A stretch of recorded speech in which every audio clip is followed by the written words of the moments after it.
Good morning students. I hope आप सब अच्छे से होंगे। तो लास्ट टाइम हमने आपके साथ एक प्रॉमिस किया था कि हम अकाउंटिंग की क्लासेस स्टार्ट करने जा रहे हैं। उसी प्रॉमिस को मद्देनज़र रखते हुए हमने डिसाइड किया है कि हम आपके साथ पूरी अकाउंटिंग की सीरीज़ लेकर आएंगे।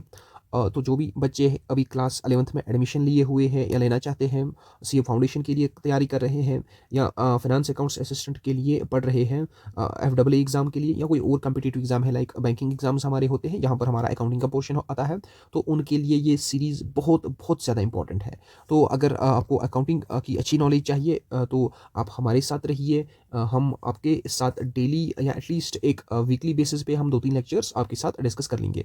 और साथ में ये अनाउंसमेंट भी है कि विद इन 1 मंथ हम क्लास 11th की जो बेसिक अकाउंटिंग है उसको हम कवर कर लेंगे। साथ-साथ में इस सीरीज़ को कंप्लीट होने के बाद मैं अपनी बुक भी लॉन्च करूँगा। आई होप आपके साथ जितने भी कॉन्सेप्ट्स हैं वो उस बुक में भी अच्छे से कवर हो जाएँगे। तो स्टार्ट कर लेते हैं हम अकाउंटिंग की बेसिक टर्मिनोलॉजीज़ को, क्योंकि हमने जो बाकी वाला थ्योरेटिकल पोर्शन आता है लाइक अकाउंटिंग की मीनिंग वगैरह, वो भी हमने अलग से एक लेक्चर में हमने डिस्कस की हुई है। अगर वो चैनल पे नहीं आया हो अभी तक तो मैं बाद में इसको अपलोड करूँगा, क्योंकि जो वो थ्योरेटिकल पोर्शन है वो ज़्यादा उतना कॉम्पिटिटिव एग्जाम्स के लिए वहाँ पर उतना ज़्यादा पूछते नहीं, लेकिन क्लास 11th के बच्चों के लिए अगर वो चाहिए तो मैं उसको भी अपलोड कर लूँगा। तो चलिए स्टार्ट कर लेते हैं हम बेसिक टर्म्स से। देखिए स्टूडेंट्स, हमारे पास बहुत सारी नॉर्मली हम 30 से 40 के दरमियान के जो बेसिक टर्मिनोलॉजीज़ हैं उनको इस सीरीज़ में कवर करेंगे 1-2 लेक्चर्स में। तो कोशिश करूँगा मैं इस लेक्चर में 10 से 15 हमारी टर्मिनोलॉजीज़ कवर हो जाए। सबसे पहली टर्म जो है बेसिक टर्म्स से हम जाएँगे वो है एंटिटी। क्या होता है? एंटिटी बेसिकली एक ऐसी चीज़ है, एक जिस चीज़ की अपनी एक सेपरेट आइडेंटिटी हो। सिंपली आप बताएँगे एंटिटी क्या है? जस्ट नॉर्मल सा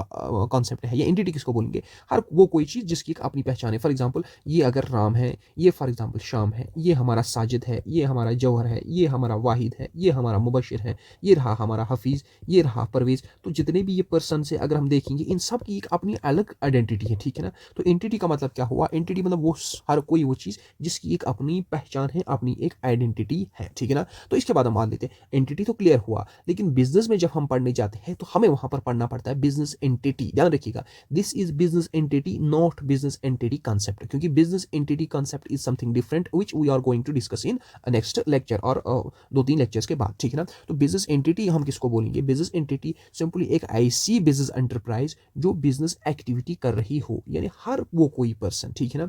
हर वो कोई पर्सन, हर वो कोई बिज़नेस जो एक्चुअल में बिज़नेस एक्टिविटी कर रहा है। फॉर एग्ज़ाम्पल मैंने एग्ज़ाम्पल ली हुई है, हमारे पास J&K बैंक है, हमारे पास खैबर सीमेंट्स है, ठीक है ना? हमारे पास JK सीमेंट्स है, ठीक है ना? या अंबुजा सीमेंट है, टाटा स्टील है, एक्स लिमिटेड मैंने लिखा हुआ है, XV limited, Aamir and company. जितने भी बिज़नेसेस हमारे हैं, उनका मकसद क्या होता है? प्रॉफ़िट कमाना। उसके लिए उनको कोई एक्टिविटी करनी पड़ती है, उस एक्टिविटी को हम क्या बोलेंगे? वो बिज़नेस एक्टिविटी कर रहे हैं। गर्स उन सारी चीज़ों को, जितने भी हमारे बिज़नेस हैं, हम हर एक बिज़नेस को हम क्या बोलेंगे? ये एक एंटिटी है। कौन सी एंटिटी? एक बिज़नेस एंटिटी है। इसका मकसद क्या है? प्रॉफ़िट कमाना है। तो बिज़नेस एंटिटी सिंपली हर वो कोई बिज़नेस जिस बिज़नेस की अपनी एक पहचान है, ठीक है ना? चाहे वो फिर सिंगल मैन हो जिसको हम सोल ट्रेडर कहते हैं या सोल प्रोप्राइटर, चाहे वो पार्टनरशिप फॉर्म ऑफ बिज़नेस में हो जहाँ पर डिफरेंट पार्टनर्स हो, ठीक है ना? या चाहे वो कंपनी फॉर्म ऑफ बिज़नेस में हो जिसको हम कंपनी कहेंगे। गर्स सारी की सारी चीज़ें हमारी किस में आ जाएँगी? ये कवर हो जाएँगी हमारी बिज़नेस एंटिटी में। I hope business entity concept आपको क्लियर हो चुका होगा। इसके बाद हम जाएँगे नेक्स्ट, हमारा जो टर्मिनोलॉजी है वो terminology number 3, that's economic activity. Economic activity को एक्सप्लेन करने से पहले मैं आपको सिंपली बताऊँगा। हम कहते हैं एक्टिविटीज़ हमारे पास 2 तरीके की हो सकती है। एक हो सकती है इकोनॉमिक एक्टिविटी, दूसरा हमारा होता है नॉन इकोनॉमिक एक्टिविटी। तो जब भी एक इंसान ज़िंदगी में अगर देखेंगे वो 2 तरीके के काम करता है। एक वो एक्टिविटीज़ करता है, एक एक्टिविटी होती है जहाँ पर उसको खाली मकसद होता है पैसा, ठीक है ना? मुझे क्या कमाना है? मुझे कमाना है पैसा, यानी मनी, ठीक है ना? एक तो ये एक्टिविटी करेगा। दूसरा इंसान करता है इसके अलावा भी कुछ काम होते हैं लाइक लव अफेक्शन, ठीक है ना? कोई लव करता है, ठीक है ना? या कोई सोसाइटी में कोई अच्छा काम करता है, इस ज़हन में ये होता है कि सोसाइटी को बेनिफिट मिल जाए। फॉर एग्ज़ाम्पल कोई लड़ रहा है, फॉर एग्ज़ाम्पल क्राइम ना हो जाए सोसाइटी में, ड्रग्स ना रहे सोसाइटी में, तो एक सोशल सर्विस इंसान देता है, ठीक है ना? या लोगों को अच्छाई के लिए, ठीक है ना, पीस के लिए कोई दावत देता है। तो इंसान के लिए जो एक्टिविटीज़ होती हैं उनको हमने कैटेगराइज़ किया है दो तरीकों में। एक होता है जहाँ पर इंसान का मकसद होता है मुझे पैसा कमाना है, मनी, यानी ये इकोनॉमिक एक्टिविटी है। इसी एक्टिविटी को हमने बोला इकोनॉमिक एक्टिविटी। ये ऐसी एक्टिविटीज़ हैं जहाँ पर मकसद होता है कुछ कमाना, ठीक है ना। इसके अलावा जो नेक्स्ट कैटेगरी हमारी आती है नॉन इकोनॉमिक एक्टिविटी, ये वो एक्टिविटीज़ आती है जहाँ पर हमारा मकसद पैसे कमाना नहीं हो, ठीक है ना। तो एग्जाम्पल के तौर पर हम घर में कोई काम करते हैं, ठीक है ना, अपने घर के लिए, ठीक है ना। तो अपने घर में झाड़ू पोछा लगा लिया किसी ने, ठीक है ना। हमारी मदर्स लगाती है या हमारी सिस्टर्स, या इवन कभी कभार हमें खुद भी लगाना पड़ता है। वहाँ पर अगर हम देखेंगे पैसा कमाना मकसद नहीं होता, वहाँ पर सफाई करना मकसद होता है। सिमिलरली फॉर एग्जांपल एक इंसान प्रेयर्स कर रहा है, तो वो क्या कर रहा है, ठीक है ना। तो यह सोसाइटी में कोई अच्छी सलाह देता है लोगों को, तो बेसिकली वो सोशल सर्विस दे रहा है वहाँ पर out of love and affection. तो वो एक्टिविटीज़ किस में आती है, नॉन इकोनॉमिक एक्टिविटीज़ में, ठीक है ना। तो अब हम वापस आते हैं अपने टॉपिक पे। हम देखते हैं जो थर्ड टर्मिनोलॉजी है हमारी, that's economic activity. Economic activities कौन सी एक्टिविटीज़ है, ये वो एक्टिविटीज़ है जहाँ पर हमारा मकसद क्या हो, पर्पज़ क्या है, हमें कुछ कमाना है, ठीक है ना, पैसा कमा के ले जाना है। और ये कैसे होगा, हम किसी चीज़ को प्रोड्यूस कर रहे हैं या गुड्स को बाई या सेल कर रहे हैं, यही सारी चीज़ें मैंने यहाँ पर लिखी हुई है। और इकोनॉमिक एक्टिविटी जो है ये 3 तरीके की हो सकती है, बिजनेस, प्रोफेशन या एम्प्लॉयमेंट। जब एक person as a business man, अगर हम सोचेंगे मैं बिजनेस कर रहा हूँ, ऑब्वियसली मैं गुड्स को परचेज कर रहा हूँ, गुड्स को सोल्ड कर रहा हूँ। या अगर मैं प्रोफेशन में हूँ, प्रोफेशन में अगर हम देखेंगे सिंपली मैं अगर आपको एक्सप्लेन करूँ, प्रोफेशन में हमारे वो सर्विसेज आती है जिसके लिए स्पेशलाइज्ड नॉलेज का होना ज़रूरी है। लाइक अगर हम डॉक्टर्स की बात करें तो एमबीबीएस का होना ज़रूरी है। अगर हमारे लॉयर्स हैं तो एलएलबी का होना ज़रूरी है। सिमिलरली हमारे चार्टर्ड अकाउंटेंट्स जो हैं उनके लिए सीए का कोर्स उन्होंने पास किया हुआ होना चाहिए, सीए फाइनल का एग्जाम। अगर इकोनॉमिक एक्टिविटीज़ में चाहे बिजनेस हो, प्रोफेशन हो या एम्प्लॉयमेंट में वो सारी चीज़ें कवर होती हैं जहाँ पर एम्प्लॉय का रिलेशनशिप हो। फॉर एग्जाम्पल मैं किसी कंपनी में काम कर रहा हूँ, मैं भी कमा रहा हूँ, ना तो बिजनेस में आया और ना ही प्रोफेशन में, तो वो एम्प्लॉयमेंट में आ जाएगा। आई होप ये कंसेप्ट आपको क्लियर हो चुका होगा। इकोनॉमिक एक्टिविटी हम किसको कहते हैं, वो कोई एक्टिविटी जिसमें हमारा मकसद क्या हो, प्रॉफिट कमाना, पैसा कमाना, ठीक है ना। उसके बाद हम चले आते हैं नेक्स्ट टर्म पे, that is business transaction. Business transaction एक इंटरेस्टिंग और अच्छी टर्मिनोलॉजी है। बिजनेस में क्या करते हैं, 2 तरीके की चीज़ें, हाँ बिजनेस में हम 2 चीज़ें करते हैं। या तो हम बिजनेस में किसी चीज़ को परचेज करेंगे, ठीक है ना, या तो हम किसी चीज़ को सेल करेंगे। यानी सेल और परचेज आपने देखा होगा मेनली ये 2 चीज़ें होती हैं, ठीक है ना, सेल्स एंड परचेज। तो जब भी मैं किसी चीज़ को परचेज कर रहा हूँ, ठीक है ना, यहाँ से मैंने परचेज किया, वो क्या हम बोलते हैं हमने बिजनेस ट्रांजैक्शन की। अगर मैं किसी चीज़ को सोल्ड कर रहा हूँ यानी बेच रहा हूँ, तो मैंने क्या किया, business transaction. Basically business transaction है क्या, यहाँ पर बहुत सारे टीचर्स, बहुत सारे स्टूडेंट्स गलती करते हैं, ठीक है ना, इसको समझने में। सबसे पहली चीज़ तो ये याद रखना, बिजनेस ट्रांजैक्शन एक इकोनॉमिक इवेंट है, ठीक है ना। इवेंट क्या, सबसे पहले क्या आ गया, it is an economic event, ठीक है ना। दैट मीन्स यहाँ पर समझना ज़रूरी है, इवेंट जो है हमारा बिजनेस ट्रांजैक्शन सबसे पहले इवेंट है। इवेंट मतलब कोई भी हैपनिंग, कोई भी चीज़ जो बिजनेस में हो गई। आप देखेंगे नेक्स्ट टर्मिनोलॉजी हमारी इवेंट ही, यहाँ से क्लियर हो जाएगा। इवेंट कोई भी चीज़, कुछ चीज़ हो गई, ठीक है ना। अब जो बिजनेस में चीज़ हो गई वो 2 तरीके की हो सकती है। या तो वो ऐसी चीज़ होगी जिसको हम मेजर कर सकते हैं इन टर्म्स ऑफ नंबर्स या in terms of monetary terms में, या तो ऐसी चीज़ होगी जो क्वालिटेटिव इन नेचर होगी, ठीक है ना, जिसको हम मेजर कर ही नहीं सकते, ठीक है ना। अब इवेंट का वो पोर्शन जिसको हम नंबर्स में एक्सप्रेस कर सके, जिसको हम मॉनिटरी टर्म्स में एक्सप्रेस कर सके, वही पार्ट हमारा बिजनेस ट्रांजैक्शन कहलाता है। तो ध्यान रखिएगा, बिजनेस ट्रांजैक्शन बेसिकली है क्या, बिजनेस ट्रांजैक्शन एक इकोनॉमिक इवेंट है, ठीक है ना, जहां पर हमारी 2 पार्टीज इन्वॉल्व होती हैं। एक पार्टी कुछ दे रहा है, दूसरी पार्टी कुछ ले रही है। जब हम गुड्स को सोल्ड कर रहे हैं तो ऑब्वियसली जो बायर होता है हमारा, वो गुड्स लेता है, पैसे देता है, और जो हमारा सेलर होता है वो गुड्स को देता है बायर को और उससे वापस में पैसे लेता है। गर्ज बिजनेस ट्रांजैक्शन क्या है, ये एक एक्सचेंज है, ठीक है ना, 2 पर्सन्स के दरमियान जब भी कोई ट्रांजैक्शन हो जाए, जब भी कोई इकोनॉमिक इवेंट हो और वो इवेंट ऐसा हो जिसको हम मेजर कर सके, ठीक है ना। तो एग्जाम्पल के तौर पर भी आप यहाँ पर देखेंगे ऐसा इकोनॉमिक इवेंट जहाँ पर हमारा एक्सचेंज हो रहा हो गुड्स का या सर्विसेज का या पैसा। कभी कभार हम पैसा भी एक्सचेंज कर लेते हैं, हमारे एक्सचेंज होते हैं। फॉर एग्जाम्पल मैंने इंडियन करेंसी ली, वहाँ से यूएस डॉलर ले लिया, ठीक है ना, और उसमें बदले में कुछ यहाँ पर एक्स्ट्रा चार्ज किया गया मुझे।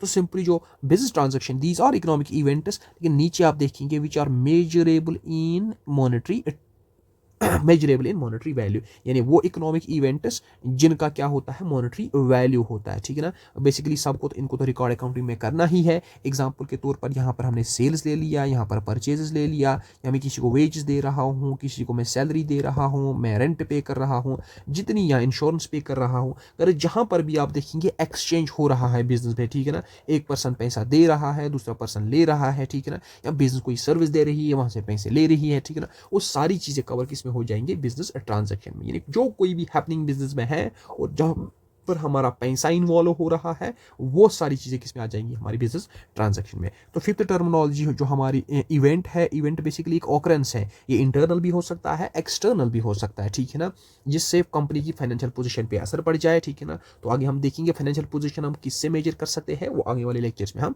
देख लेंगे। और यहाँ पर इंपॉर्टेंट चीज़ मैंने आपको ऑलरेडी बोली, खाली वही इवेंट्स हम जो कि जिनका मॉनेटरी वैल्यू हो, जिनको हम मेजर कर सकते हैं इन टर्म्स ऑफ मनी, उन्हीं को हम बुक्स ऑफ अकाउंट्स में रिकॉर्ड करते हैं। और जब ये रिकॉर्ड हुई तो उनको हम ट्रांजैक्शंस भी कहते हैं। एग्जांपल के तौर पर हमने सेल किया, परचेज किया, रॉ मटेरियल को इस्तेमाल किया, एटसेट्रा, ठीक है ना। तो यहाँ पर साथ में हमने एग्जांपल ऐड भी एक की है कि अगर एक बिजनेस में एक डायरेक्टर था जो कि बहुत बड़ा एक एसेट था, ठीक है ना, जिसकी वजह से इंपॉर्टेंट डिसीजंस लिए जाते थे, लेकिन अचानक से क्या होता है, इसकी डेथ हो जाती है।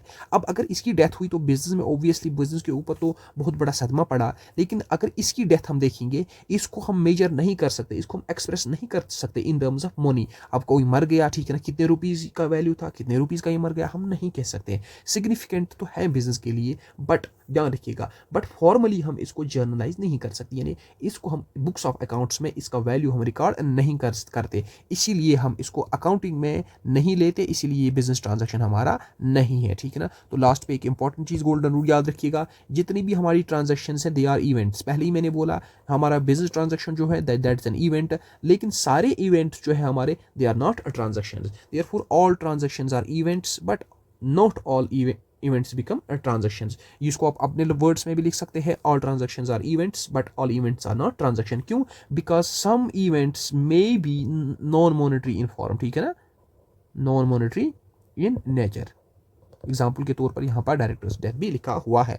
आई होप इवेंट भी आपको क्लियर अच्छे से हुआ होगा। इसके बाद हम आते हैं टर्मिनोलॉजी नंबर 6 पे।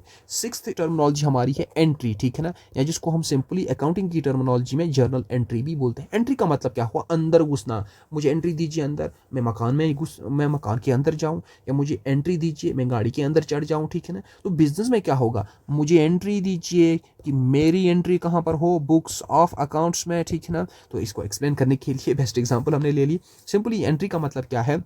एंट्री का मतलब है कि हम चीज़ों को, ट्रांजैक्शंस को रिकॉर्ड कर सके किसमें, इन द बुक्स ऑफ अकाउंट्स, ठीक है ना। जो कोई भी ट्रांजैक्शन हुई, फॉर एग्जांपल एक बंदे ने, हमने गुड्स को सोल्ड किया, ठीक है ना, सोल्ड गुड्स फॉर रुपीज़, हमने 10,000 रुपीज़ के गुड्स सोल्ड किए। अब इस 10,000 को हमें क्या करना है, इसको हमें बिजनेस में रिकॉर्ड करना है, और इसी रिकॉर्ड को करने के लिए मेरे पास एक अकाउंट आ जाएगा, या मुझे एक एंट्री करनी पड़ेगी। हम आगे देख लेंगे, चूंकि आप नए हो, अभी आपको अभी जर्नल लेजर वगैरह तो पता नहीं होगा। सिंपली आप याद रखिएगा, जब भी हम एक बिजनेस ट्रांजैक्शन करेंगे, फॉर एग्जांपल हमने गुड्स को सोल्ड किया, ये तो बिजनेस ट्रांजैक्शन है, और इसको हमें अब रिकॉर्ड करना है, ठीक है ना, क्योंकि अकाउंटिंग भी द लैंग्वेज ऑफ बिजनेस, हमें इस चीज़ को रिकॉर्ड तो करना ही है बिजनेस में। और कहाँ पर रिकॉर्ड करेंगे? हम इसको रिकॉर्ड करेंगे इन द बुक्स ऑफ अकाउंट्स। और जब हम इसको रिकॉर्ड करेंगे, उस रिकॉर्ड करने को ही हम बोलते हैं कि ये जो है हमें इंटर करना है बुक्स ऑफ अकाउंट्स में, या हमें जर्नल एंट्री अकाउंट्स में मारनी है। आई होप ये भी क्लियर अच्छे से हो चुका होगा। इसको मैं इरेज करूंगा ताकि, और साथ साथ में आपकी बेसिक हमने थोड़ा थोड़ा इसमें मैंने लिख लिया है, क्योंकि बुक में थोड़ा टाइम लग जाएगा जब तक हम वो आपके जब तक बुक में थोड़ा टाइम लग जाएगा आप तक आने में, वो मैं एट द एंड इसको अपडेट कर लूँगा, आपको मैं लिंक दे दूंगा बुक का। तब तक के लिए आप थोड़ी से जो बेसिक टर्मिनोलॉजीज है किसी और बुक से भी पढ़ सकते हैं। सीबीएसई का मटेरियल भी आपके पास ऑनलाइन अवेलेबल है, फ्री में, उससे भी देख सकते हैं। और साथ में जो एक एक लाइन मैंने लिखी है, एग्जाम्पल लिखी है, इनको भी आप अच्छे से देख लीजिए। इसके बाद हम आते हैं नेक्स्ट टर्मिनोलॉजी नंबर 7 पे, जो है अकाउंट, ठीक है ना। जब भी आप बुक्स ऑफ अकाउंट्स, जब भी आप अकाउंटिंग पढ़ेंगे, तो अकाउंटिंग में आप देखेंगे सबसे बड़ी एक चीज़, आज हर जगह आप देखेंगे अकाउंट। ये अकाउंट है क्या? अगर आप नॉर्मली अपनी माइंड पे भी थोड़ा बहुत ये असर डालेंगे। बेसिकली अकाउंट क्या है, किसी चीज़ का हिसाब किताब ऑब्वियसली। तो अकाउंटिंग क्या, अकाउंटिंग में अकाउंट क्या होगा, बेसिकली मैं आपको सिंपल एग्जांपल दूंगा। अकाउंट, जब भी हम बिजनेस में जितनी भी फाइनेंशियल ट्रांजैक्शंस हमारी होंगे, मैं फाइनेंशियल ट्रांजैक्शन क्यों मैंने कहा, क्योंकि transaction obviously that's financial in nature, हम ट्रांजैक्शन ही इस्तेमाल करेंगे। जितनी भी बिजनेस में ट्रांजैक्शन होंगी, ठीक है ना, और 100 तरीके की हज़ारों ट्रांजैक्शन हमारे पास होंगी। अब अगर इनको मैं एक ही जगह रिकॉर्ड कर लूँ, से फॉर एग्जांपल एक बंदा दिन में 500 बंदों को गुड्स सोल्ड कर रहा है, 300 बंदों से परचेज कर रहा है, रेंट पे कर रहा है, ठीक है ना, सेल्समैन को कमीशन दे गया, ठीक है ना, इंश्योरेंस किया इसने, कहीं पर लीकेज हुआ, कहीं पर छोटा मोटा खर्चा, गैस का खर्चा, लाइटनिंग का खर्चा, स्टेशनरी का खर्चा, स्टैंप ड्यूटी, बहुत तरीके के खर्चे होते हैं, एडवर्टीजमेंट का खर्चा, ठीक है ना। पर इन चीज़ों को अगर हम एक ही जगह रिकॉर्ड करें तो क्या आपको लगता है कि हम अकाउंटिंग कर सके, क्या हम हिसाब किताब, क्या हम कोई कंक्लूजन ड्रा कर सकते हैं? नहीं। इसके लिए हमें क्या करना पड़ेगा, इसके लिए अगर हम हिसाब किताब दिन को एंट्री तो मारेंगे कितना क्या हुआ, लेकिन at the end of the day हम इसको कैटेगराइज करते हैं।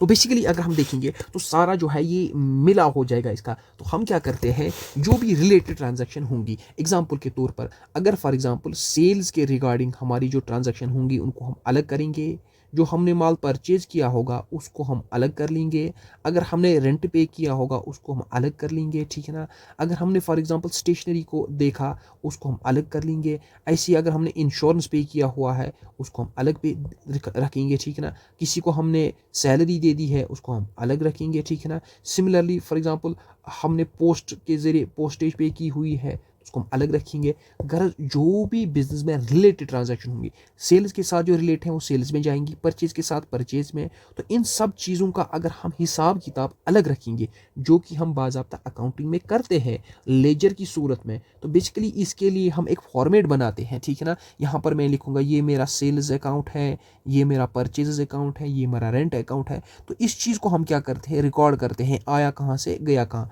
पैसा आया पैसा गया। तो अकाउंट बेसिकली क्या है, ये सारा किताब जो हिसाब किताब एक रिलेटेड ट्रांजैक्शंस का हम एक जगह रखते हैं, और उसी एक चीज़ को जहाँ पर हम ये सारी चीज़ें रिकॉर्ड करते हैं उसको हम बोलते हैं एक अकाउंट है, ठीक है ना। तो अकाउंटिंग में हम अकाउंट किसको बोलते हैं, अकाउंट बेसिकली ये ऐसी चीज़ है जो टी शेप्ड में होता है। ध्यान रखिएगा, इसका शेप अगर आप देखेंगे ये टी शेप्ड है, ठीक है ना। ये देखिए इसका जो शेप है ये क्या है, ये है टी शेप्ड, ठीक है ना। इसके दो साइड होते हैं, लेफ्ट साइड डेबिट साइड होता है, राइट साइड क्रेडिट साइड, ठीक है ना। कैसे इसको डिनोट किया जाता है वो भी मैं आपको जब हम जर्नल लेजर पढ़ेंगे वहाँ पर मैं आपको अच्छे से ये बताऊंगा। फिलहाल अकाउंट जो है बेसिकली, अकाउंट बेसिकली एक ऐसा स्टेटमेंट है, सॉरी एक ऐसा फॉर्मेट मानो है जिसमें हम एक पर्टिकुलर हेड के रिलेटेड जितने भी पर्टिकुलर आइटम, मैंने यहाँ पर लिखा हो, जितने भी ट्रांजैक्शन इस पर्टिकुलर आइटम के साथ रिलेट होंगे उन सारी चीज़ों को हम रिकॉर्ड कर लेते हैं इस अकाउंट में, ठीक है ना। तो याद रखिएगा यहाँ पर एक चीज़ देखिए, यहाँ पर हम अमाउंट भी दिखाते हैं और ये हमारा डायरेक्शन भी दिखाता है। ध्यान रखिएगा क्वेश्चन आ जाता है जेके एसएसबी में, अगर आपने जेके एसएसबी में अगर आप फाइनेंस अकाउंट्स असिस्टेंट के लिए पढ़ रहे हो या क्लास 11th के लिए पढ़ रहे हो, तो वहाँ पर आप देखेंगे ये जो हमारा अकाउंट है, ठीक है ना, जिसको हम AC से डिनोट करते हैं, ये हमें डायरेक्शन भी दे देता है और साथ साथ डायरेक्शन के साथ ये हमें अमाउंट भी दे देता है, ठीक है ना, और इसके साथ ही इफेक्ट भी देता है। तो ये तीनों चीज़ें रिकॉर्ड करता है, अमाउंट भी किस डायरेक्शन में जा रहा है और क्या इफेक्ट पड़ रहा है इससे। तो आगे जब हम इन चीज़ों को अच्छे से बारीकी से पढ़ेंगे लेजर जर्नल को, तो मैं वहाँ पर आपको अच्छे से ये बताऊंगा। फिलहाल अकाउंट क्या है, बेसिकली ये कैसी चीज़ है, ये कैसा फॉर्मेट है जहाँ पर हम रिलेटेड ट्रांजेक्शन्स को रिकॉर्ड कर लेते हैं एक जगह पे, एग्जाम्पल के लिए सेल्स अकाउंट, कैश अकाउंट। इसके बाद हम आते हैं टर्मिनोलॉजी नंबर 8 पे। टर्मिनोलॉजी नंबर 8 हमारी है कैपिटल, एक इंपॉर्टेंट टर्म ये भी है, सारी टर्म्स इंपॉर्टेंट ही है जो हम आज डिस्कस कर रहे हैं और जो हम नेक्स्ट वाले पार्ट में डिस्कस कर लेंगे। कैपिटल बेसिकली वो अमाउंट जिससे हमें बिजनेस को स्टार्ट करना है या जिससे हम बिजनेस को स्टार्ट करते हैं। तो जैसा कि आप सब जानते हैं, जब भी हम अपने बिजनेस को स्टार्ट करते हैं तो हमें इसके लिए क्या ज़रूरत पड़ती है, बिजनेस को स्टार्ट करने के लिए कैश ज़रूरत पड़ती है हमें, नंबर 1, और कुछ एसेट्स, ठीक है ना, हम आगे डिस्कस करेंगे। एसेट्स सब याद रखिएगा, प्रॉपर्टी, लाइक हमें कंप्यूटर की ज़रूरत पड़ सकती है, ठीक है ना, हमें ज़मीन की ज़रूरत पड़ सकती है, लैंड की ज़रूरत पड़ सकती है, हमें बिल्डिंग की ज़रूरत पड़ सकती है। तो अगर एक बिजनेसमैन जब भी बिजनेस स्टार्ट करता है इन चीज़ों को ला रहा है बिजनेस को स्टार्ट करने के लिए, ठीक है ना, कैश लाया, एसेट्स लाए, तो उस अमाउंट को, उन चीज़ों को हम क्या कहते हैं, ये एक बिजनेस का कैपिटल है। कैपिटल मतलब वो चीज़ जिससे हम बिज़नेस स्टार्ट करते हैं। ये पैसा भी हो सकता है, इसको नॉर्मली तो पैसा ही होता है, या इन काइंड भी होगा। कैश, अगर पैसा होगा तो कैश तो बोलेंगे ही, लेकिन अगर कैश के अलावा कोई एसेट लाता है तो उस टाइम हम इसको बोलते हैं इन काइंड, ठीक है ना। यानी काइंड का मतलब इसने कोई एसेट ले आया। आई होप ये सारी चीज़ें आपको क्लियर हो चुकी होंगी। इसके बाद हमने लिखा है कैपिटल में नॉर्मली हम लेते हैं दो टाइप्स हैं। फिक्स्ड है तो टाइप्स की कैपिटल की डिफरेंट टाइप्स, लेकिन फिलहाल हम लेंगे एक फिक्स्ड कैपिटल, दूसरा वर्किंग कैपिटल। देखिए, जब भी हम बिजनेस को चलाते हैं, जब भी हमें बिजनेस को कंटिन्यू रखना पड़ता है, तो दो तरीके के खर्चे हमें ज़रूरी इनकर करने पड़ते हैं। एक खर्चा हमारा होता है जो हमारा डेली खर्चा लग जाता है, ठीक है ना। से फॉर एग्जांपल हमें पेट्रोल की ज़रूरत पड़ती है, हमें गैस की ज़रूरत पड़ती है, लाइटनिंग की ज़रूरत पड़ती है, सैलरी देनी है एम्प्लॉयज़ को, ठीक है ना, गुड्स को परचेज़ करना है, रॉ मटेरियल परचेज़ करना है। तो जो डे टू डे एक्टिविटीज़ है हमारी, डे टू डे, इसमें जो खर्चे हैं हमें, उन खर्चों के लिए हमें पैसे का होना तो ज़रूरी है। वो पैसा जो हमारे अपने डेली खर्चों के लिए इस्तेमाल होता है, उस पैसे को हम बोलते हैं this is our working capital. उसके बाद जो हमारा नेक्स्ट कैपिटल आता है वो आता है हमारा फिक्स्ड कैपिटल। तो फिक्स्ड कैपिटल कौन सा पैसा हमें ज़रूरत पड़ता है? ये वो पैसा है जो हमें ज़रूरत पड़ता है in order to purchase our assets, ठीक है ना। जब हम एसेट्स को परचेज करेंगे, उसके लिए जो हमारे पास कैपिटल का होना ज़रूरी है, that is known as fixed capital. I hope ये चीज़ आपकी अच्छे से क्लियर हो चुकी होगी। और एक चीज़ मैं यहाँ पर ऐड करूँगा आपके साथ, जो कैपिटल टर्मिनोलॉजी आप पढ़ेंगे, ये हम टर्म इस्तेमाल करते हैं इन केस ऑफ सोल प्रोप्रिएटरशिप। इसको मैं यहाँ पर लिखूँगा, ठीक है ना। प्लस जो हमारा पार्टनरशिप फॉर्म ऑफ बिजनेस होता है, वहाँ पर हम इसको इस्तेमाल करते हैं। वेरे जो हमारा कंपनी फॉर्म ऑफ बिजनेस है, ठीक है ना, वहाँ पर इस कैपिटल की जगह एक टर्म इस्तेमाल होती है जिसको हम शेयर कैपिटल के नाम से बोलते हैं। या ध्यान रखिएगा, अगर हमारा नॉन प्रॉफिट ऑर्गेनाइजेशन होगा, नॉन प्रॉफिट ऑर्गेनाइजेशन, ये वो ऑर्गेनाइजेशंस होती हैं जिनका मकसद प्रॉफिट कमाना नहीं बल्कि सोसाइटी की खिदमत करना, सर्विस देना, ठीक है ना। वहाँ पर जो उनका कैपिटल होता है उसको हम कैपिटल फंड कहते हैं, ठीक है ना, कैपिटल फंड कहते हैं। आई होप ये क्लियर अच्छे से हो गया होगा। इसके बाद हम जाते हैं नेक्स्ट टर्मिनोलॉजी पे, टर्मिनोलॉजी नंबर 9। देखिए, जब एक ड्राइंग्स, नेक्स्ट टर्मिनोलॉजी आती है हमारी ड्राइंग्स। तो ड्राइंग्स को समझने के लिए मैं आपको सिंपली बताऊंगा, जब भी एक बिजनेसमैन बिजनेस स्टार्ट करता है तो वो क्या लाता है? वो लाता है कैपिटल, ठीक है ना। से फॉर एग्जांपल एक बंदे ने क्या लाया? 5 लाख रुपीज़ इसने कैश लाए बिजनेस को स्टार्ट करने के लिए। अब कभी कभार ज़रूरत पड़ती है इसको, घर में कोई मजबूरी है, कोई बीमार हो गया या कहीं और इन्वेस्टमेंट करना है, तो उसके लिए पैसे की ज़रूरत पड़ रही है एक बंदे को। अब उसके पास अगर पैसा है तो ठीक, नहीं है तो उसको पता है कि मैंने बिजनेस में पैसा अपना लगाया है और मेरे पास जो बिजनेस है वहाँ पर मुझे ऑप्शन है, वहाँ से मैं पैसा थोड़ा बहुत निकाल सकता हूँ। तो ड्राइंग्स क्या है? बेसिकली ड्राइंग्स सिंपली जब एक बिजनेसमैन अपने बिजनेस से या तो कैश लेता है, ठीक है ना, ध्यान रखिएगा, या तो कैश लेता है या तो गुड्स लेता है। किस लिए? अपने पर्सनल बेनिफिट के लिए, पर्सनल यूज़ के लिए।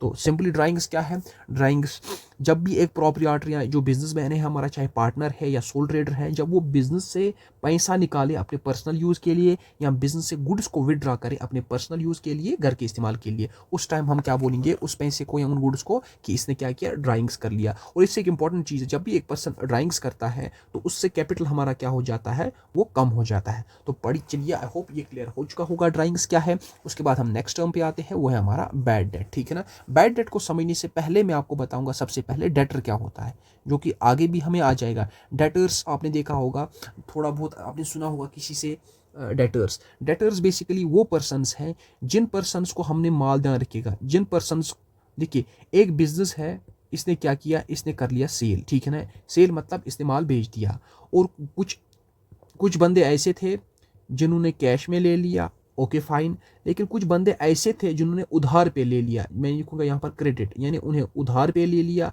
अब उनको हमें पैसे देने हैं। ये जो पर्सन्स हैं, जिन पर्सन्स ने हमसे माल लिया लेकिन उधार पे ले लिया, उन्हीं पर्सन्स को हम बोलते हैं दीज आर आवर डेटर्स। ये बिजनेस के लिए प्रॉपर्टी होती है, एसेट्स होते हैं, जो हम आगे डिस्कस कर लेंगे। फिलहाल ध्यान रखिएगा, जब भी एक बिजनेस उधार पे गुड्स को बेचता है, तो जिन बंदों से अब हमें पैसा रिसीव करना है, क्योंकि हमने उधार बेच दिया, अब हमें पैसा रिसीव करना है, उन पर्सन्स को हम क्या बोलेंगे? These are debtors. लेकिन हमेशा ध्यान रखिएगा, जब भी हमारे डेटर्स होंगे, फॉर एग्जांपल हमने 60,000 रुपीज़ का माल उधार भेजा, तो इसमें चांसेस हैं कि कुछ बंदे ऐसे होंगे जो डिफॉल्टर्स निकलेंगे, ठीक है ना। क्या होंगे? डिफॉल्टर्स। ऑब्वियसली उनको आइडेंटिफाई करना है, क्योंकि बिजनेस के लिए वो लॉस है, ठीक है ना। बिजनेस को ये वो पैसा बिजनेस के लिए रिकवर तो नहीं होगा। वो पैसा जहां लग रहा है हमें ये पैसा रिकवर नहीं होने वाला है, उस पैसे को हम क्या बोलेंगे, उन बंदों को क्या बोलेंगे, दीज आर बैड, यानी इनका इंटेंशन क्या है, बैड। और पूरी टर्म क्या क्या हम लिखते हैं, बैड डेट्स, यानी ये वो पैसा है, ये वो डेटर्स हैं जिनसे हमें पैसा रिकवर नहीं होगा। आई होप ये क्लियर हो चुका होगा। इसके बाद हम आते हैं नेक्स्ट टर्मिनोलॉजी पे, दैट स्टॉक। मुझे लगता है आज की क्लास में हम इतनी ही टर्म्स पढ़ेंगे, 10 टर्म्स आर इनफ। तो नेक्स्ट लेक्चर हम कल आई होप मैं अपलोड कर लूँगा, या शाम को ही आज अपलोड कर लूँगा। तो तब तक के लिए आप इन चीज़ों को अच्छे से रिवाइज़ कीजिए। एक बार फटाफट हम रिवाइज़ कर लेते हैं। हमने क्या पढ़ा आज? सबसे पहले हमने पढ़ा एंटिटी, एक ऐसी चीज़ जिसकी एक अपनी पहचान है, ठीक ना। एग्जाम्पल हमने दे दिया बिजनेस एंटिटी, एक ऐसा ये वो बिजनेस एंटरप्राइजेस है, सिंपली ये रिफर करता है बिजनेस एंटरप्राइजेस को जो कि बिजनेस एक्टिविटीज़ कर रही है, जिनका मकसद ही होता है कुछ कमाना। एग्जाम्पल हमने देख ली इकोनॉमिक एक्टिविटी, जहाँ पर ये वो एक्टिविटीज़ हैं जो एक पर्सन करता है अब कुछ पैसा कमाने के लिए, ठीक है ना। यहाँ पर मकसद क्या होता है, कुछ कमाना है। बाकी जितनी भी एक्टिविटीज़ हैं जहाँ पर पैसा कमाना मकसद नहीं है, वो नॉन इकोनॉमिक एक्टिविटीज़ में आ जाती है। उसके बाद बिजनेस ट्रांजैक्शन सिंपली ऐसे इकोनॉमिक इवेंट्स लाइक हम एक्सचेंज कर रहे हैं गुड्स का या सर्विसेज का, जहाँ पर इन चीज़ों को हम मेजर कर सके इन टर्म्स ऑफ मनी, ठीक है ना। तो उनको हम बिजनेस ट्रांजैक्शन कहेंगे। सिंपली हम बाइंग एंड सेलिंग जब हम करते हैं, कुछ को बाई कर रहे हैं या सेल कर रहे हैं, वो सारी चीज़ें हमारी बिजनेस ट्रांजैक्शन में आ जाती है। उसके बाद इवेंट हमने देखा कोई भी ऑकरेंस जो बिजनेस में हो रही है, चाहे वो इंटरनल एक्सटर्नल इन नेचर हो, that will be covered under event. और वो इवेंट्स जो मॉनिटरी टर्म्स में हम मेजर कर सकते हैं in the books of accounts, those are called transaction. और जो बाकी इवेंट्स हैं जो क्वालिटेटिव इन नेचर है, उनको हम बिजनेस में रिकॉर्ड नहीं करते, ऑल्दो उनका एक बहुत बड़ा इंपैक्ट बिजनेस पे पड़ सकता है। उसके बाद हमने देखा एंट्री मतलब जो हमने बिजनेस ट्रांजैक्शन की उसको हम रिकॉर्ड करें इन द बुक्स ऑफ अकाउंट्स, ठीक है ना। इसको हम जर्नल एंट्री भी कहते हैं। उसके बाद अकाउंट जो भी हमारे एक पर्टिकुलर आइटम को, पर्टिकुलर हेड के रिलेटेड जितने भी ट्रांजैक्शंस हुई, उनको एक जगह हम रख के उनको रिकॉर्ड करते हैं। उस चीज़ जहाँ पर इनका रिकॉर्डिंग होता है उसको हम अकाउंट बोलते, ठीक है ना। आई होप आगे हम इसको अच्छे से पढ़ लेंगे इन डिटेल जब भी हम लेजर जर्नल वगैरह पढ़ेंगे। उसके बाद कैपिटल, ये वो अमाउंट है जिससे हमने बिजनेस को स्टार्ट करना है। कैपिटल इंक्लूड्स, ये कैश की फॉर्म में होता है या अदर देन कैश भी, जिसको हम इन काइंड भी बोलते हैं। और हमने साथ में पढ़ा fixed capital and working capital. Fixed capital होता है वो कैपिटल है जो हमें रिक्वायर्ड पड़ता है, जो हमें जिसकी रिक्वायरमेंट हमें पड़ती है एसेट्स को परचेज करने के लिए, फिक्स्ड एसेट्स को परचेज करने के लिए। वह जो हमारा डे टू डे ऑपरेशंस होते हैं उसके लिए हमें वर्किंग कैपिटल की ज़रूरत पड़ती है। उसके बाद हमने ड्राइंग्स देखा, जब भी हम बिजनेस से पैसा घर के लिए ले लें या बिजनेस से कुछ गुड्स अपने पर्सनल इस्तेमाल के लिए अगर हम विदड्रॉ करें तो उनको हम ड्राइंग्स बोलते हैं। उसके बाद हमने बैड डेट्स देखा। बैड डेट्स से पहले हमने डेटर्स को एक्सप्लेन किया, ये वो पर्सन्स हैं जिन्होंने हमसे गुड्स परचेज किए हुए हैं लेकिन क्रेडिट बेसिस पे, या इन अदर वर्ड सिंपली जब हम सेल करते हैं क्रेडिट बेसिस पे तो जिन पर्सन्स को हमने माल भेजा उनको हम डेटर्स बोलते हैं। और कुछ अगर उधार पे भेजा, और कुछ ऐसे होते हैं जो लगता है कि ये डिफॉल्टर है, पैसा इनसे रिकवर नहीं होगा, उन्हीं डेटर्स को हम क्या बोलते हैं, बैड डेट्स। इसके बाद हम नेक्स्ट टर्मिनोलॉजी स्टॉक को भी कल पढ़ लेंगे। तो अपना ख्याल रखिएगा, मिलते हैं नेक्स्ट लेक्चर में। Bye bye.